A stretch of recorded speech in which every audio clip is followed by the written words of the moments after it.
Hola hermano, ¿cómo están? Bienvenidos nuevamente a otro programa más de Catequesis Viviente. Está con ustedes su hermano Roquel Cárdenas. Como siempre aquí en FTV, el canal de la misericordia, comentando el catecismo de la Iglesia Católica. Como saben, estamos felices de poder nuevamente compartir con ustedes estos momentos de edificación a través de la enseñanza de la Iglesia. Y ese beneficio llega a sus lugares, a sus pantallas, gracias a FTV. Y FTV, como usted sabe, es el canal de la Iglesia y que no tiene fines de lucro.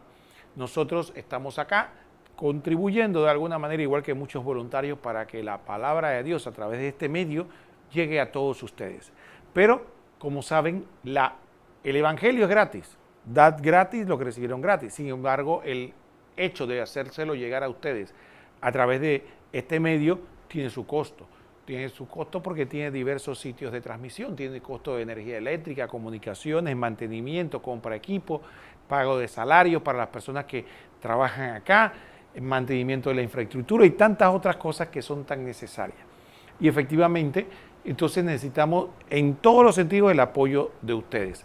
Usted que se beneficia de las obras de este canal, le pedimos que siempre sea nuestro fetevidente, sea fiel a nuestra programación, a nosotros, se mantenga con nosotros porque lo hacemos todo con este cariño de poder llevarle un material, una programación que efectivamente lo edifique, lo llene de alegría, lo llene de esperanza, lo libere de las esclavitudes. Así que manténgase siempre en la sintonía FTV.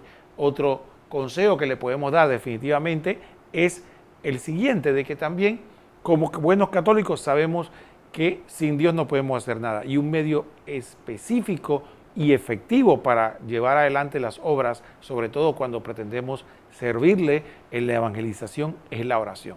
Siempre recuerde en su oración personal, en su oración comunitaria, en la Santa Misa, en cualquier oportunidad que tenga, pedir por las obras de la Iglesia, en especial FTV, porque sin la oración nada podemos.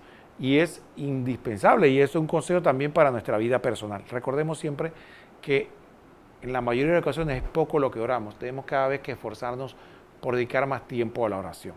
Y finalmente, los bienes materiales.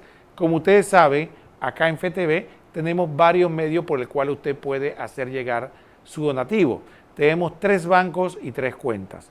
La primera la tenemos en el Banco Nacional, en el que tenemos sucursales a lo largo y ancho de todo el país. También tenemos en el Global Bank y finalmente tenemos también en el Banco General. Aquí tenemos las 3, aparecen en pantalla los 3 bancos donde tenemos cuenta y su número de cuenta. Si usted tiene cuenta ahí puede hacerlo directamente en él o también a través de banca en línea. También puede hacerlo a través de la tarjeta Visa, Clave o Mastercard. Usted puede hacer cargos mensuales donde usted se compromete también a ayudar. Y también por medio de la llamada se envía dinero con el motorizado. Solo en el área capital tenemos este servicio que usted simplemente llama y dice y el motorizado de FTV va a llegar allá. Y también puede escribirnos al WhatsApp 6519-4731. Y finalmente, como usted sabe, la reina de las aplicaciones, que es la que tenemos en el celular, el Yapi. Vamos a pedirle a nuestro director que nos ponga el anuncio para que todos estemos claros, todos los que tenemos Yapi, pagamos pues muchas veces ya uno va a comprar un helado y le dice aquí tenemos Yapi, va a pagar a la lavandería, le dice tenemos. ¿Cómo puede usar el Yapi? Bueno, ahí pide, seleccione la opción de Yapi en la aplicación del Banco General y una vez está ahí, pone la señal de enviar y una vez ese Yapi, usted sabe que no está vinculado a un teléfono, sino a un directorio, a una dirección. Busca en directorio y busca FTV05. Ahí aparece el logo y FTV y ahí le pone la cantidad que su corazón indique, de manera fácil, directa y sin complicaciones. Y de esta forma usted puede ayudarnos a todos a través de estos medios para que podamos seguir adelante con esta obra. Bueno, dicho esto, vamos a entrar en materia, vamos a empezar a explicar y a comentar el catecismo. Ya entramos, fíjense, ya pasamos el aspecto de la pasión, la muerte, la resurrección y ahora estamos entrando en un momento determinante. Ya Jesús asciende al cielo. Pero fíjense un detalle interesante. Una vez Jesús asciende al cielo, dice la palabra de Dios que cuando estaban los apóstoles mirando al cielo, dice que un hombre vestido de blanco, que se presume que es un ángel, les dijo: hombres de Galilea o Galileos, ¿qué hacen mirando al cielo? Ese mismo Jesús que vieron subir al cielo bajará nuevamente y vendrá nuevamente. Era un anuncio ya de que tan pronto Jesús asciende al cielo, empieza una especie de cuenta regresiva. Por eso decimos que estamos en los últimos tiempos, pero no en los últimos como la gente piensa, o algunos usan la expresión los últimos días. Pero esto solamente es una expresión, quiere decir que ya estamos en un momento de espera de la culminación. Y esto merece una explicación. Fíjense, para nosotros que somos cristianos, estamos acostumbrados a pensar de que hay un fin, lo que llamamos el fin del mundo, la segunda venida de Cristo, la parusía, cuando se va a restablecer todo. Sin embargo, en todas las culturas no se tenía esa concepción.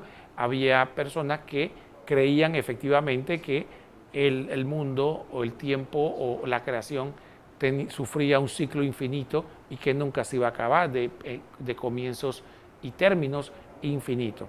Sin embargo, nosotros sabemos por revelación que la historia humana o del universo, de esta creación, es lineal, está avanzando hacia un fin donde Dios lo va a establecer y va a culminar como Él quiso de un inicio que las cosas fueran, de manera la va a perfeccionar. Entonces, parte principalísima de ese acontecimiento es la redención. Así que sí, estamos en esa espera, pero que muchas veces no podemos nosotros encasillarnos en una cuestión de que es mañana, pasado, porque mucha gente se encasilló. Dicen algunos que para el año 1000, cuando se cumplieron los 1000 primeros años de la venida de Cristo, pensaron que ese era el fin. No hubo tal fin. Y después, ¿qué pasó? Como todos sabemos, hace unos 24 años atrás, en el año 2000, que empezaron con lo mismo. No, en el año 2000 es que se va a acabar el mundo, y tampoco. No se trata de años, se trata de lo que Dios decida. Lo que sí sabemos, que no importa lo que demore, 1000 más, 2000, 100.000 o 1.000.000 de años más, sí va a tener un fin. No va a ser cíclicos infinitos de tiempo. Y Jesucristo es el que nos redimió, subió al cielo, el que va a regresar. De ese tema es que vamos a hablar, de esa espera y de ese acontecimiento de que ya Jesús está en el cielo y un poco la relación con Él. Entonces vamos a pedirle a nuestro director que por favor nos ponga el primer numeral del catecismo para entrar en materia que nos dice el catecismo al respecto. Ahí vamos a empezar con, dice el catecismo, artículo 7, desde allí ha de venir a juzgar a vivos y muertos. Dice, volverá en gloria, y el subtítulo, Cristo reina ya mediante la Iglesia, 668. Cristo murió y volvió a la vida para eso, para ser Señor de muertos y vivos, Romanos 14, 9. La ascensión de Cristo al cielo significa su participación en su humanidad, en el poder y en la autoridad de Dios mismos. Jesucristo es Señor, posee todo poder en los cielos y en la tierra. Él está por encima de todo principado, potestad, virtud, dominación, porque el Padre bajo sus pies sometió todas las cosas. Efesios 1, del 20 al 22. Cristo es el Señor del cosmos. Efesios 4:10, 1 Corintios 15, 24 y 27 y 28. Y de la historia. En Él, la historia de la humanidad e incluso toda la creación encuentra su recapitulación, Efesios 1:10, su cumplimiento trascendente. Muy bien, aquí tenemos un aspecto y quisiera empezar por el final. Dice que Jesucristo, y esto puede ser una palabra misteriosa para muchos de nosotros, dice que en Jesucristo encuentra la creación todo su cumplimiento trascendente. ¿Qué significa esto? Bueno, efectivamente, Dios, como vemos en las narraciones del Génesis, nos dice que creó el universo y lo creó, vamos a llamarlo, sin pecado. No podríamos decir perfecto, pero sí, digamos que lo creó sin pecado. Y por lo tanto, al tener ausencia de pecado, estaba lo que llamamos en un equilibrio natural. Por lo tanto, nos dice la revelación y la iglesia lo confirma, no había enfermedad, no había dolor, incluso los animales tenían una natural convivencia con el hombre y la naturaleza, todo estaba muy bien llevado, aunque dentro del mundo natural. Entonces, efectivamente viene el pecado y no solo rompe ese equilibrio natural que se da en la creación, y el hombre, por lo tanto, rompe su relación con Dios y por lo tanto, con la naturaleza a la que él mismo había sido sometido. Así que el hombre con su pecado somete a la naturaleza a la servidumbre del pecado, porque él era el que estaba encargado de custodiarla y cae en eso. Entonces, efectivamente, a partir de allí, la naturaleza es como la conocemos hoy en día, que sigue siendo hermosa, bella, pero en muchos aspectos vemos este desequilibrio consecuencia del pecado. A partir de ahí, el plan original de Dios va mucho más allá. Ya no solo quiere volvernos a ese equilibrio original, sino a algo mucho más grande, más profundo, que es algo trascendente y que efectivamente se va a lograr a través de la redención de Cristo. Por eso dice la palabra que Cristo hizo todas las cosas nuevas, porque a partir de su redención empieza ese camino hacia una recuperación ya no a la naturaleza simplemente, sino algo más grande, es a la plenitud, a la redención copiosa, que San Pablo explica muy bien con la figura de la semilla. Dice que se siembra corruptibilidad o corrupto y nace incorrupto, es decir, algo totalmente nuevo. Y hace el símil de la semilla, así como no podemos reconocer un árbol por la semilla, pero si está en germen el árbol en la semilla, de la misma manera en nosotros y en la creación está en germen esa maravilla que Dios va a hacer. ¿Y cuál es el inicio? ¿Cuál es el comienzo? ¿Y cuál es la plenitud y podríamos decir la muestra de esa realidad? De Jesucristo, que decidió, a pesar de siendo Dios y de condición divina, se anodada a una condición humana igual a nosotros en todo menos el pecado. Y una vez Él es el sacrificio perfecto en obediencia absoluta al Padre, Él recibe la recompensa del Padre a su obediencia y es resucitado en un cuerpo glorioso. Entonces, esa gloria de Cristo es la que Él nos ganó y que todos nosotros tenemos acceso gracias a Él. Por eso es el resumen y la plenitud de eso que estamos hablando, de lo que decía el catecismo, de la trascendencia a la que Dios está llamando a esta creación. Entonces, Él, desde ese momento, podemos decir, ya como creador, y por qué no decir, y también compartiendo ese aspecto de la naturaleza humana, entonces ya Él es el resumen y el culmen de toda la creación, teniendo la parte humana glorificada en este momento y también la divina, y entonces es el gobernador o el que lleva adelante. ¿Y cómo ejerce Jesucristo visiblemente esa acción como Él quiso hacerlo? A través de lo que llamamos nosotros la asamblea de los elegidos del pueblo de Dios, o como decimos nosotros la iglesia, que no son todos aquellos bautizados que siguen el camino de nuestro Señor y llevan en germen, en principio, esta salvación de Cristo en sí y a los otros. Entonces, ese es el accionar de Dios en medio del mundo. Por eso Jesucristo dicen que lleva su accionar a el mundo a través de la iglesia.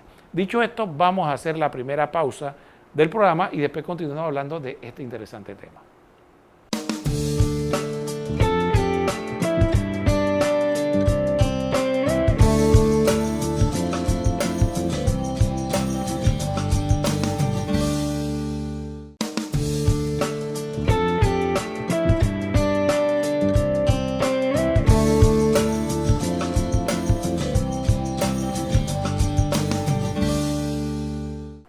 Muy hermanos, estamos de vuelta en este su programa Catequesis Viviente. En este segundo segmento continuamos comentando Jesucristo volverá de nuevo con gloria.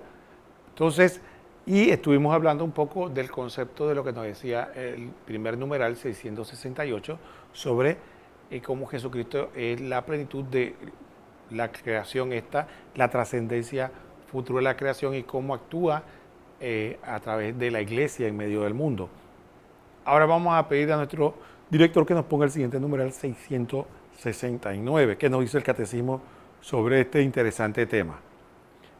Dice el catecismo numeral 669. Como Señor, Cristo es también la cabeza de la iglesia, que es su cuerpo, elevado al cielo y glorificado, habiendo cumplido así su misión, permanece en la tierra en su iglesia. La redención es la fuente de la autoridad que Cristo, en virtud del Espíritu Santo, ejerce sobre la iglesia. La iglesia, o el reino de Cristo, presente ya en misterio, constituye el germen y el comienzo de este reino en la tierra. Entonces, miren, aquí esta parte del 669 nos presenta este aspecto importante. Tres conceptos quisiéramos destacar de este numeral. Primero, la iglesia como germen o inicio de Cristo, ¿no? El segundo aspecto que queremos destacar es la concepción esta de la cabeza. Y la otra es el aspecto de la redención. Bueno, muchas veces nosotros decimos que Jesucristo es cabeza de la iglesia y nosotros su cuerpo. Algunos haciendo una hermosa analogía, dice que si Cristo es la cabeza y nosotros el cuerpo, dice que el cuello es la Virgen. Hermoso. Para que meditemos, solamente le hago el comentario. Bueno, sigamos con el tema. Fíjense lo interesante de esto. San Pablo usa este símil del cuerpo para explicar nuestra relación con Jesucristo. Ahora quisiera usar este símil, por ejemplo, póngase a pensar cuando antiguamente mataban a una persona, ¿qué es lo que le quitaban? Le quitan un brazo, muy probablemente no se muere, le quitan el otro brazo, le quitan una pierna. ¿Qué es lo que le tenían que quitar para que muriera casi instantáneamente? La cabeza. ¿Por qué no podemos vivir separados de la cabeza? Bueno, este es un símil importante que podemos nosotros reflexionar. Jesucristo es nuestra cabeza. Entonces, Jesucristo, nosotros nos separamos de Cristo, inmediatamente el cuerpo muere. Tanto como iglesia como individuos, la separación de Cristo significa nuestra muerte espiritual. Entonces, es un aspecto muy importante. El otro aspecto de la cabeza también que podríamos destacar, recordemos, que sabemos que la cabeza es el centro de control. Yo puedo mover estas manos, puedo hablar, puedo mirar, gracias ¿a qué? A la cabeza, porque sabemos que Él es el que controla todo el cuerpo. Entonces, de esa misma manera, Jesucristo viene a ser cabeza de la iglesia porque es el que controla, el que gobierna todo el cuerpo y al que el cuerpo debe obedecer. Entonces, el otro aspecto interesante es el tema de la redención. Entonces, recordemos que muchas veces nosotros hemos perdido el sentido de nuestra relación con Cristo porque hemos perdido el sentido de la redención. Recordemos que la redención tiene el sentido de rescate, de salvación. Pero si vivimos en una humanidad que no se siente perdida, que no siente que tiene que pedir perdón, que no siente que peca o que el pecado no existe, entonces inmediatamente devalúa efectivamente el sacrificio de Cristo. Y en esta sociedad donde algunos dicen apreciar a Cristo o creerle, pero sin embargo lo ven como un personaje marginal. ¿Por qué? Porque lo separan de la redención y lo ven y lo presentan simplemente como un buen ejemplo, como un hombre sabio. Entonces este es un fenómeno interesante de esta sociedad y que tenemos que tener cuidado de no dejarnos contaminar. Nuestra relación con Cristo es contra nuestro Salvador, con aquel que nos ha liberado del pecado y la muerte y que nos tenemos que mantener unidos a Él si no queremos perdernos en el camino y en esta vida y al final, si seguimos así, hasta perdernos la vida eterna, que en pocas palabras es irnos al infierno, que es un tema que también tabú, que no se quiere hablar, como que si no fuera parte de la revelación. No hablen del infierno porque la gente no hay que asustarla, o que la gente al final tiene que convertirse por amor. Pero entonces, ¿para qué Jesucristo habló del infierno? Pregunto, ¿por qué Jesucristo habló del infierno?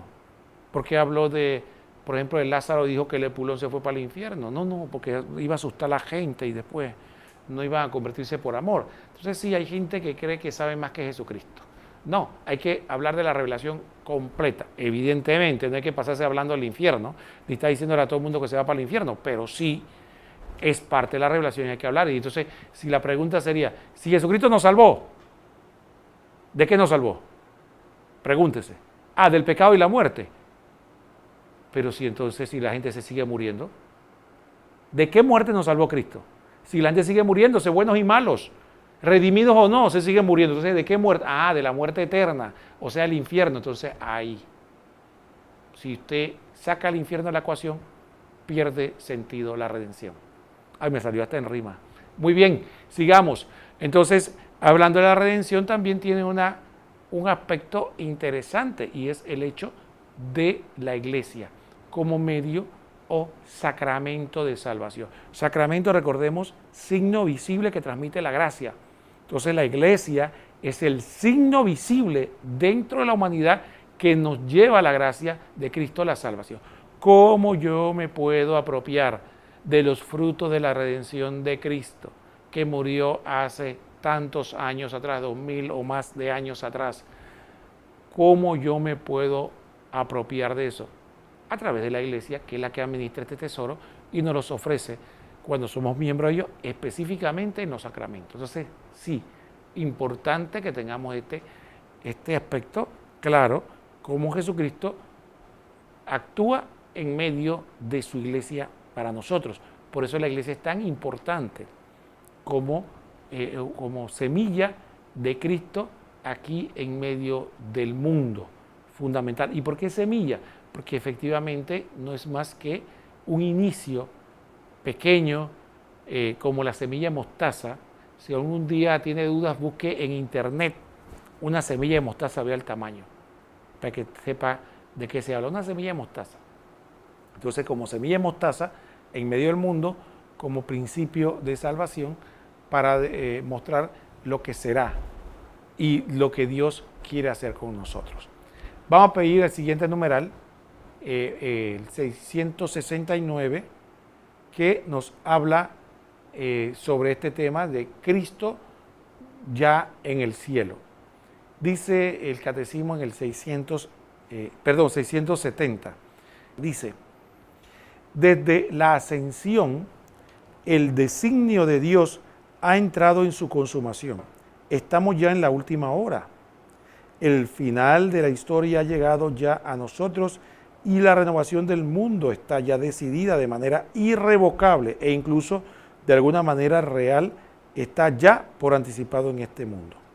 La iglesia, en efecto, ya en la tierra se caracteriza por una verdadera santidad, aunque todavía imperfecta. El reino de Cristo manifiesta ya su presencia por los signos milagrosos que acompañan a su anuncio por la iglesia. Muy bien, entonces aquí un aspecto que habíamos dado como un inicio, un aperitivo, que es, fíjense, el lenguaje que usa la iglesia. La iglesia habla de que ya estamos en la recta final, estamos en los últimos tiempos, pero no podemos nosotros, como decíamos, interpretar eso en tiempo humano. Tenemos que interpretarlo precisamente en el tiempo de Dios, ¿no? Entonces, pero lo que sí sabemos que ya estamos en cuenta regresiva.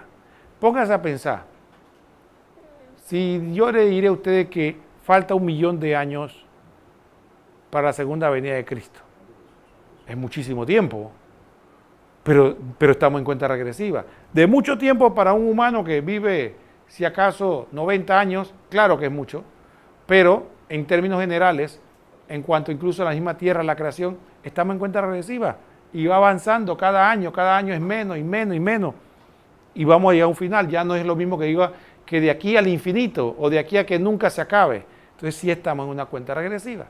Lo que pasa es que para nosotros queremos que la cuenta regresiva sea de días, meses o un par de años. No sabemos la magnitud pero sí estamos en cuenta regresiva.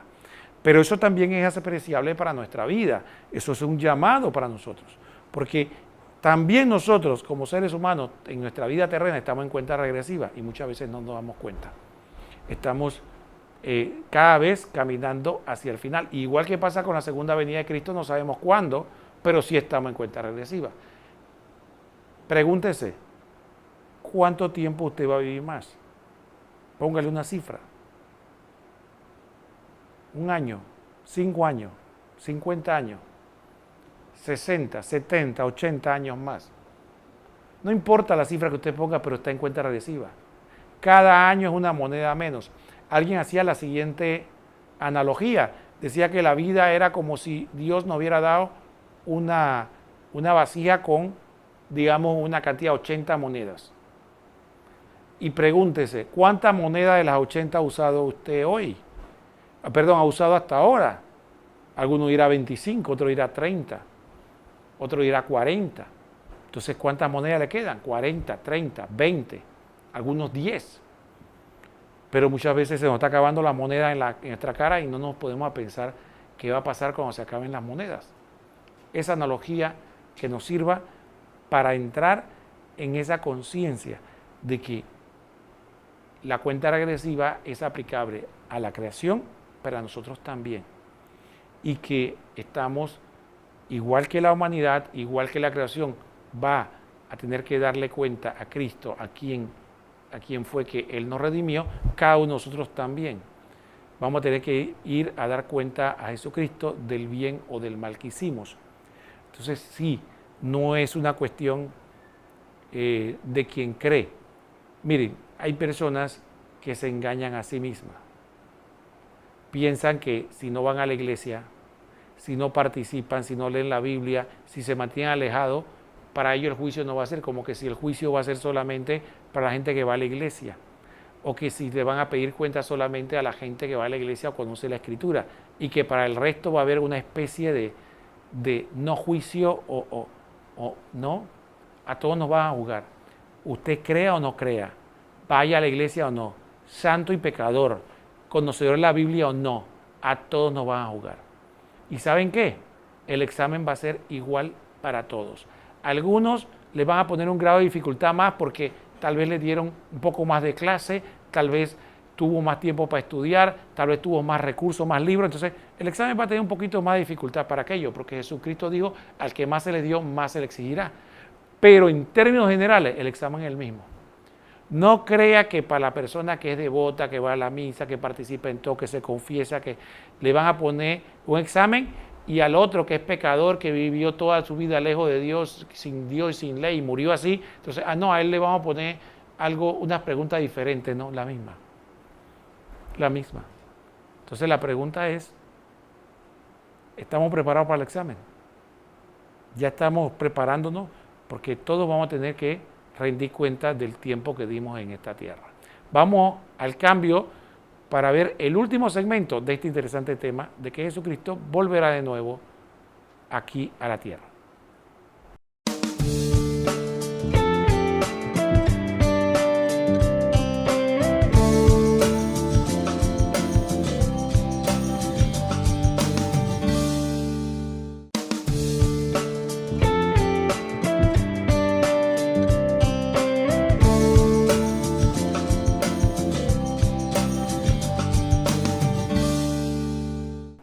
Muy bien, hermanos, estamos de vuelta en este su programa Catequesis Viviente. Estamos en el último segmento y como es nuestra costumbre en este segmento vamos a poner el reportaje, que es el comentario que hace Monseñor José Ignacio Munilla, basándose en el compendio del Catecismo de la Iglesia Católica sobre este tema. Pongámosle atención. Número 132 del compendio del Catecismo de la Iglesia Católica. ¿Qué representa la ascensión?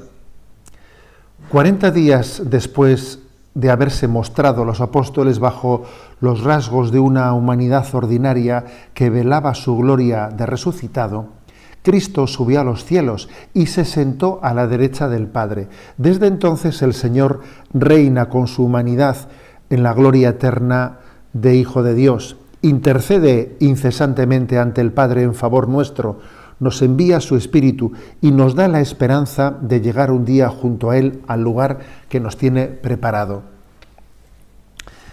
Bueno, pues si os fijáis en los evangelios, el evangelio de San Lucas concluye, perdón, también el de San Lucas, tanto el de San Lucas como el de San Marcos concluyen con el episodio de la ascensión de Jesús a los cielos. Después de hablarles, el Señor Jesús fue llevado al cielo y se sentó a la derecha de Dios.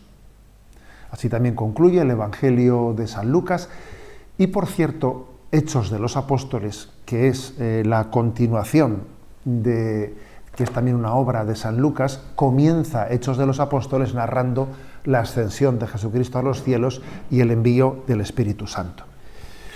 Bien, han concluido 40 días en los que Jesús ya estaba como resucitado, estaba glorificado, pero su glorificación estaba de alguna manera velada por esa humanidad en la que él se mostraba de modo ordinario. Comentábamos en puntos anteriores cómo no era propio de una humanidad glorificada el que pudiese ser visible, el que pudiese ser palpable. Pero Dios tuvo esa misericordia de que, a pesar de estar glorificado, se estuviese mostrando, ¿no? Pero esa mostración del cuerpo de Jesucristo estaba un poco velando su gloria. O sea, esos 40 días, por lo tanto, sí, ya Cristo había sido glorificado en la resurrección, pero su glorificación no estaba, digamos, plenamente mostrada, estaba velada, hasta que cuando asciende a los cielos, pues se sienta, ¿no? Así dice ese término, se sienta a la derecha del Padre. Hay un texto misterioso, ciertamente, ese texto de Jesús cuando María Magdalena, después de encontrarse con el resucitado, quiere abrazarle a Jesús, un texto que viene como a sugerirnos el que hay un espacio intermedio entre esa resurrección y esa ascensión de Jesucristo a los cielos, ¿no? Cuando María Magdalena intenta abrazar a Jesús, Jesús le dice: María, no me retengas, que todavía no he subido al Padre, pero anda, ve a mis hermanos y diles: subo al Padre mío y Padre vuestro, al Dios mío y Dios vuestro. Está, por lo tanto, como transmitiéndole María Magdalena que su ascensión a los cielos todavía no está completada. Ve y diles: Jesucristo ha resucitado y sube al Padre. También recordamos otro texto misterioso, el de Juan 12:32, donde dice Jesús: cuando yo sea levantado, atraeré a todos hacia mí. Ese texto de ser levantado se refiere a la crucifixión del Señor, pero también se refiere a la ascensión. Cuando Jesús sea levantado, cuando sea glorificado, atraerá a todos hacia Él. Él, ascendido a los cielos, nos atrae a todos, ¿no?, hacia la gloria. Por cierto, nos puede llamar la atención esa expresión, la expresión de Jesús en la que dice que subió y está sentado a la derecha del Padre. ¿Qué significa esa expresión de estar sentado a la derecha del Padre? Leo un texto de San Juan Damasceno. Por derecha del Padre entendemos la gloria y el honor de la divinidad, donde el que existía como Hijo de Dios antes de todos los siglos, como Dios y consustancial al Padre, está sentado corporalmente después de que se encarnó y de que su carne fue glorificada. Estar sentado a la derecha del Padre quiere decir que ahora que ha ascendido a los cielos, pero ha ascendido a los cielos no como descendió, ¿no?, sino que ha ascendido con la humanidad. La humanidad forma parte ya de la persona del Verbo. Es verdadero Dios y verdadero hombre. Y la humanidad de Jesucristo también está sentada a la derecha del Padre. Es estar sentado a la derecha, es expresión de compartir, de tener la plena intimidad con el Padre en el seno de la Trinidad. Ese estar sentado no es un estar estático, no es un lugar estático, sino que desde ahí él, en este punto del catecismo, nos dice que lleva adelante una acción salvífica. ¿Y cuál es esa acción salvífica? Dice, ¿no? Fijaros: reina con su humanidad Cristo reina y ese reinado se extiende a nosotros, que somos súbditos de ese rey, que somos fieles soldados de ese rey. Cristo es nuestro rey y Cristo reina desde el cielo, desde su gloria, ¿no? Extiende su reinado por todo el mundo. No existe una frontera entre el reino del cielo y el reino de la tierra, no, esa frontera no existe, ¿no? El reinado de Jesucristo llega y empapa nuestra vida. En segundo lugar, dice que intercede incesantemente ante el Padre en favor nuestro. Nos podemos imaginar, ¿no? echando mano, ¿no? de nuestra imagen, de nuestra imaginación, de que ese Jesucristo sentado a la derecha del Padre le muestra al Padre la humanidad de la que Él ha procedido, la propia humanidad de Cristo glorificada. Es un recuerdo al Padre de todo el mundo creado, y Él está intercediendo ante el Padre por todos nosotros. En tercer lugar, primero hemos dicho que reina. Segundo, que intercede. En tercer lugar, nos envía su Espíritu. Desde allí está continuamente enviando el Espíritu. Al igual que el Padre lo envía, también lo envía Jesucristo. Está siempre dándonos el mayor de los dones. El mayor de los dones es el don del Espíritu Santo. Y por último dice, y nos da la esperanza de llegar un día junto a Él. Jesucristo, sentado a la derecha del Padre, está continuamente derramando su gracia, y su gracia se traduce en nosotros en esperanza, la esperanza de alcanzar esa plenitud de ese destino que ha sido inaugurado por Jesucristo. Jesucristo ha sido el primogénito de entre los muertos, el primer hombre que ha entrado en la gloria, y nosotros recibimos de él la esperanza de participar también de la gloria. Muy hermano, ¿qué les pareció? Interesante el catecismo de la Iglesia Católica, el compendio explicado por José Ignacio Monilla, Monseñor José Ignacio Monilla.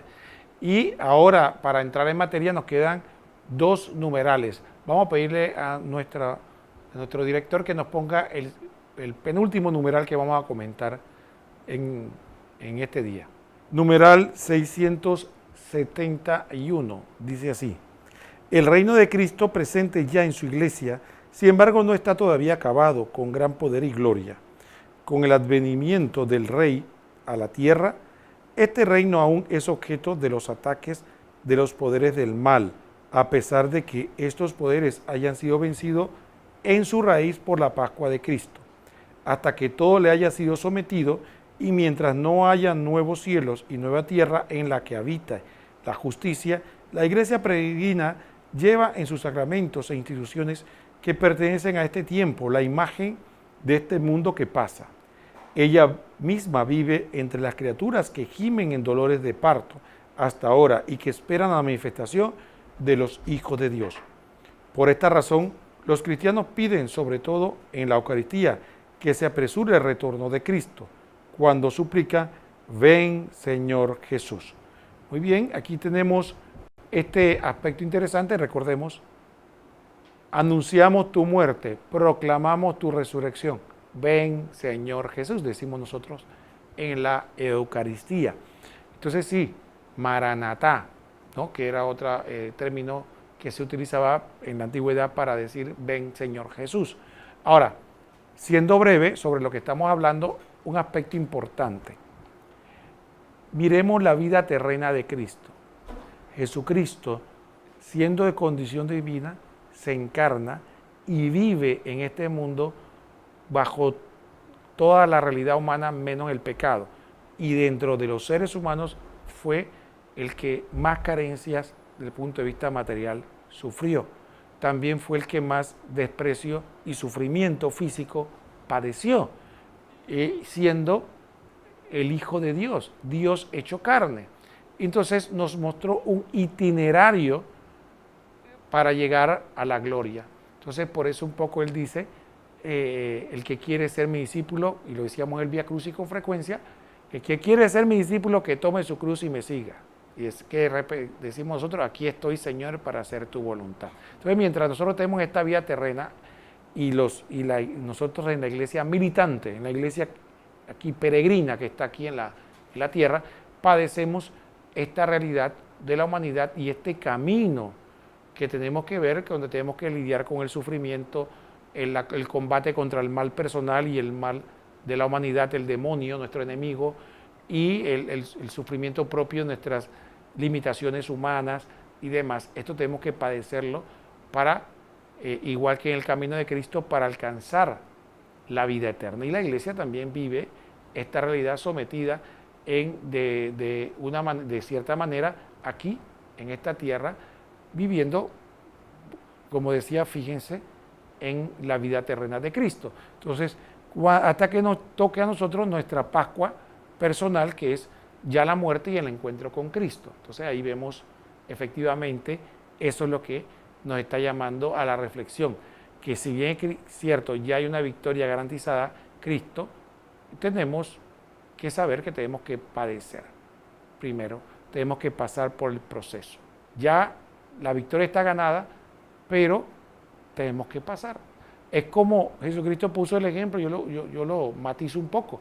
Es como si usted le dijera que de aquí a 10 kilómetros hay un tesoro para usted. El tesoro está ahí, lo está esperando, nadie se lo va a quitar, pero tiene que caminar los 10 kilómetros para obtenerlo. Bueno, esos 10 kilómetros representan la vida. Si lo hacemos en dirección correcta, como Dios quiere, al final vamos a tener el tesoro. Esa es la victoria garantizada. Pero tenemos que caminarlo, no lo podemos obtener sentado. Vamos a pedir el siguiente numeral a nuestra directora, que es el último que vamos a comentar, que es el 672, que vamos a decir que es el cierre prácticamente del programa. 672 dice el catecismo: Cristo afirmó antes de su ascensión que aún no era la hora del establecimiento glorioso del reino mesiánico esperado por Israel, que según los profetas debía traer a todos los hombres el orden definitivo de la justicia, del amor y de la paz. El tiempo presente, según el Señor, es el tiempo del Espíritu y el del testimonio, pero es también un tiempo marcado todavía por la tribulación y la prueba del mal, que afecta también a la Iglesia e inaugura los combates de los últimos días. Es un tiempo de espera y de vigilia. Bueno, aquí vemos otras figuras que nos presenta el catecismo para hablarnos de lo mismo que hemos estado hablando.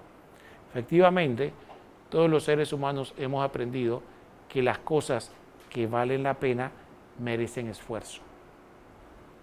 Algún predicador usó una figura que a mí me gusta, en particular decía, comparaba la vida terrena como que estamos en clase, como que esta vida es una escuela de almas para la santificación y que tenemos que prepararnos para vivir en esa escuela, aprender las lecciones, estudiar, pasar las dificultades propias del esfuerzo para poder alcanzar la meta.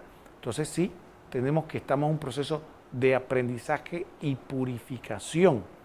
Este es la vida terrena. Este es el propósito de esta vida. Entonces estamos caminando a través de estas dificultades para que podamos poco a poco caminar hacia el encuentro del Señor. Y tenemos que empezar a liberarnos de los apegos, los pecados, las situaciones que no nos permiten vivir en plena libertad. Otro ejemplo que usa la Escritura para reflejar esto que estamos hablando de que tenemos que pasar es el tránsito de Egipto hacia la tierra prometida. Recordemos que Dios, con una acción poderosa, libera al pueblo de 400 años de esclavitud. Pero ¿por dónde lo lleva? Por el desierto. Y por un camino, y cuando llega a la tierra prometida, no la encuentra vacía sino que tiene que pasar por un proceso de conquista, de trabajo, de esfuerzo para adquirir la tierra de promisión. No fue un camino, podemos decir, regalado, pues. Entonces, de esta misma manera, efectivamente, este camino de Egipto hacia la tierra prometida y la conquista de la tierra prometida es otro ejemplo de lo que es nuestra vida terrena. Un proceso de salir de nuestras esclavitudes, del pecado y de la muerte, para ir caminando en el desierto y liberando esas cosas y aprendiendo a serle fiel a Dios, a tenerle fe, a obedecerle, a seguir todas sus ordenanzas y mandatos para conquistar la tierra prometida. Pero ¿cuál era la tentación del pueblo de Egipto? La tentación del pueblo de Israel, volvamos a Egipto. A pesar de que eran esclavos, a pesar de que no lo trataban bien, a pesar de que no tenían plena libertad ni voluntad, las dificultades, sopesaban las dificultades y preferían la supuesta comodidad de la esclavitud. ¿Cuántos de nosotros estamos en la misma postura? Que por no luchar contra nuestros vicios, por no luchar contra las cosas que nos gustan, nos agradan, nos esclavizan, preferimos vivir en Egipto, esclavizados, dominados, atracados, robados, fuera de nuestra dignidad. ¿Por qué? Porque preferimos la comodidad, porque sabemos que el camino de Cristo es un camino esforzado. Otra frase que Jesucristo utiliza al respecto dice que el reino de los cielos sufre violencia y solo los esforzados lo alcanzan. Otra frase donde Cristo nos habla de que el reino de los cielos es solo para los valientes. Y la valentía entendida como no claudicar ante el esfuerzo y la lucha, el cansancio. Porque la gente muchas veces entiende valentía como el hecho de golpear a otros. No, la valentía es la capacidad de no atemorizarse ante los retos que encontramos. Muy bien, hermano, ha sido un verdadero privilegio poder compartir con ustedes este trozo del Catecismo de la Iglesia Católica. En cuanto a nosotros, los invitamos a que siga aquí en la programación de FTV y nos vemos próximamente en otro programa más de Catequesis Viviente. Que el Señor los bendiga a todos.